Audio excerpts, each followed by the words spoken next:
નમસ્તે એવરીવન. મેં પોતાની 19 વર્ષની ટીચિંગ જર્નીમાં આ શીખ્યું કે દરેક દિવસ એક જેવો નથી હોતો.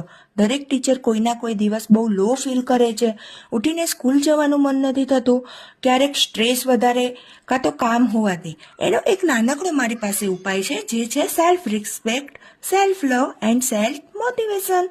ડિયર ટીચર્સ, તમને કોઈ બતાવવા નહીં આવે કે યુ આર ધ બેસ્ટ, તમે બહુ સારું કામ કરી રહ્યા છો, બહુ સારી રીતે બાળકોને ભણાવો છો, તો આ કામ આપણે જાતે જ કરવું પડશે. પોતાના સ્ટુડન્ટ માટે કંઈ પણ સારું કરવા માટે આપણે પહેલાં બેસ્ટ બનવું પડે છે. આપણને જે ગમે છે તે કરવું. મારા વર્ગના બાળકો મારી રાહ જોતા હશે. આ સેલ્ફ મોટિવેશન છે, સેલ્ફ લવ છે. આ કોઈ વેનિટી નથી, આનાથી કોઈ સુંદરતા નથી, પણ આ છે એક પ્રોફેશનલ પાવર. આ પાવરને યુઝ કરશો પોતાના ગ્રોથ માટે, પોતાના સ્ટુડન્ટના રિઝલ્ટ માટે. Thank you.